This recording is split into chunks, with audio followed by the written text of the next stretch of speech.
welcome back to Sunday Scripture Study for Catholics, where we're taking a look at the readings for the third Sunday in Advent. And now we're going to take a look at the second reading.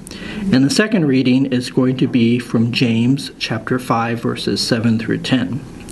Now, the writer of the letter of James is James of Jerusalem, also known as James the Just, and he was known as James the Just because of his great piety, his reputation for great piety.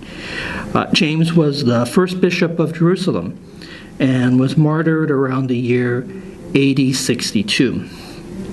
Now, this James wasn't one of the two James that are named as apostles that we hear in the Gospels, but was another James. He was the James that was the so-called brother of the Lord, who was actually a kinsman or a cousin of the Lord. And he was the son of another Mary, not the Blessed Virgin Mary, the mother of Jesus, but another Mary that's mentioned in Matthew chapter 27, verse 56. So his letter, which was written about AD 60, was addressed to the tribes of the diaspora. And the diaspora refers to the Jewish Christians that are living outside of Israel. So this letter from James is mostly a collection of exhortations to live a Christian life. It focuses more on morality than on doctrine, and in that it resembles more of the wisdom books that we find in the Old Testament, rather than being similar to, say, St. Paul's letters that are a little more heavy on doctrine. So we could kind of say that James is one of the only wisdom books that we have in the New Testament canon. So this week's reading comes from a section of James' letter reminding Christians to have patience and to endure suffering as they await the Lord's second coming. And the word patience is going to come up repeatedly, and the concept of patience flows all through this reading. But so that's the major theme of it. So I'm going to go ahead and read through this reading, and then we're going to come back and take a little closer look. A reading from the letter of St. James. Be patient, brothers and sisters, until the coming of the Lord. See how the farmer waits for the precious fruit of the earth, being patient with it until it receives the early and late rains. You too must be patient. Make your hearts firm, because the coming of the Lord is at hand. Do not complain, brothers and sisters, about one another, that you may not be judged. Behold, the judge is standing before the gates. Take as an example of hardship and patience, brothers and sisters, the prophets who spoke in the name of the Lord. The word of the Lord. Okay, very short reading, but as always, there's a lot packed into the readings that we hear. So, of course, he starts out by saying, be patient, exhorting them to be patient. And he uses the phrase brethren, or brothers and sisters, as we have here in the New American translation, which indicates that he's trying to be gentle and approach this in a brotherly manner to these Christians that he's trying to correct here. So he says, be patient, brothers and sisters, until the coming of the Lord. So, as I mentioned, the return of Christ is a major theme in this section of James, and we're going to hear about it repeatedly through this reading, including in verses 8 and 9. And the second coming might be being referred to here. That would be our first inclination to think, but it also might refer to the coming judgment on Jerusalem.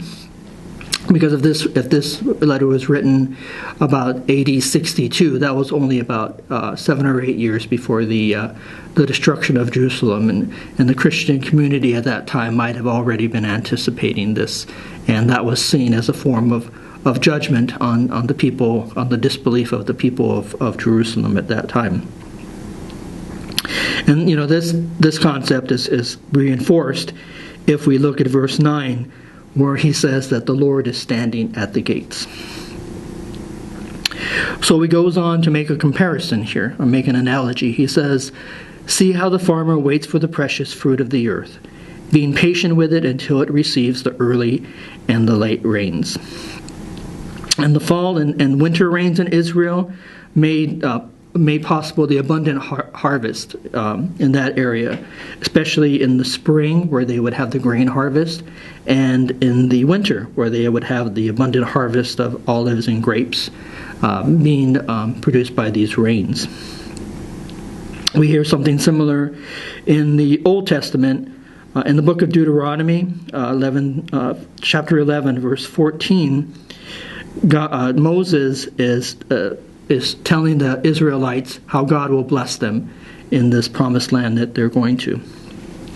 He says that God will give the rain for your land in its season, the early rain and the later rain, that you may gather in your grain and your wine and your oil. And later on, in the prophet Joel, chapter 2, verses 23, Joel speaks of this in prophetic words. He says, "Be glad, O sons of Zion, and rejoice in the Lord, your God. For he has given the early rain for your vindication. He has poured down for you abundant rain, the early and the latter rain as before. The threshing floor shall be full of grain, the vats shall overflow with wine and oil." So that's a prediction by Joel that God will bless them after a time of chastisement and punishment. And that kind of goes with our first reading, doesn't it, from Isaiah. And St. Bede the Venerable, who lived around AD 700, he actually commented on this verse in James. He has a very famous commentary on the New Testament. And he says, regarding this verse, that the just judge will give you the rewards of your patience and will punish your adversaries with what they deserve. He sits at the door where he can watch everything you do, and he will come quickly to give each one whatever he or she deserves. So for us, the holiness of our souls and our persevering to salvation is a fruit of patience. So in the next verse, St. James starts out in verse 8 by saying, "You too must be patient." And he goes on to say in that verse, "Make your hearts firm, because the coming of the Lord is at hand." So, and make your hearts firm could also be translated, "Do not lose heart." We hear that from the Jerusalem Bible.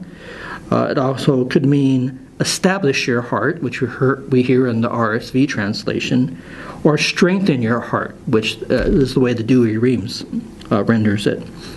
So, since the heart was thought to be the center of the intellect and the will, it can also be interpreted as being single-minded. James is exhorting us to keep our hearts firm by being single-minded.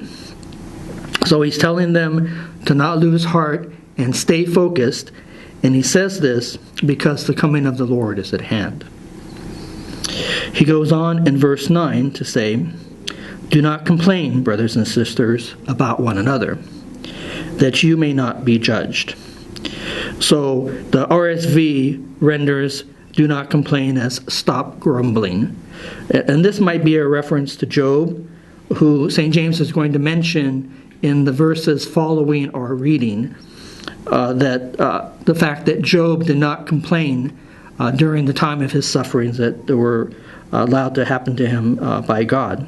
And we hear about that in Job chapter 2, verses 9 and 10.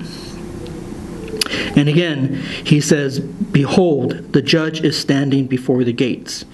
So for the second time in this passage, James warns that the Lord could come at any time. And that's a major theme of Advent, of the Advent season. And Jesus himself said in Matthew 24, verses 32 through 33, that from the fig tree learn its lesson. As soon as its branch becomes tender and puts forth its leaves, you know that summer is near. See also, when you see all these things, you know that he is near, at the very gates. So Jesus is telling us to stay alert and to be aware of the signs of the times, and that we're not to grow lax or complacent and find ourselves unprepared whenever the Lord may come again, either at his second coming or even at the end of our lives before the second coming. And finally, in verse 10, he says, "Take as an example of hardship and patience, brothers and sisters, the prophets who spoke in the name of the Lord."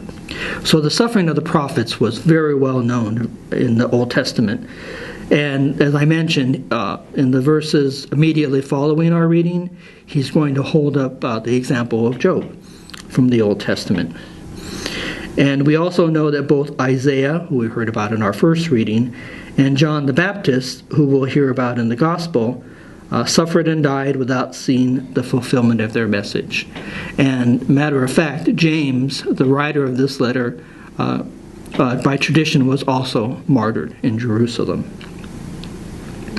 In Matthew chapter 5, verses 11 through 12, Jesus said, "Blessed are you when men revile you and persecute you and utter all kinds of evil against you falsely on my account.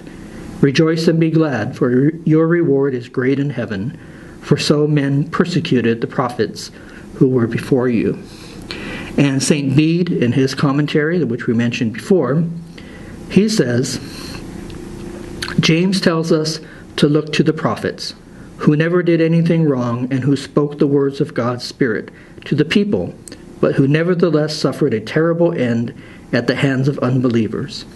Zechariah, Uriah, and the Maccabees, for example, not to mention John the Baptist, Stephen, James the son of Zebedee, and many others in the New Testament. They did not complain at such an end, but were willing to endure it.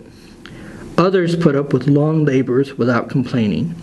For example, Noah, who spent 100 years building his ark, and Moses, who took 40 years to lead his people out of slavery into the promised land."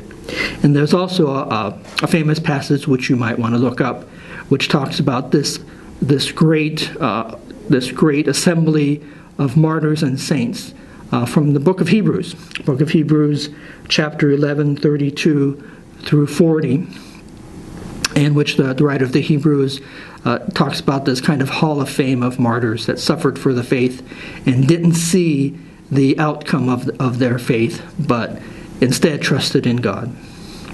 So that's the theme that James is giving us this Sunday in Advent, to have this patience, even though it seems like we might not see the glory of God in this life, that we are to live lives of trust in God, and at the same time wait for His coming, wait for and anticipate His coming. So that's our second reading for this Sunday. So we're going to take a little break and then come back with the reading from the Gospel for this coming Sunday.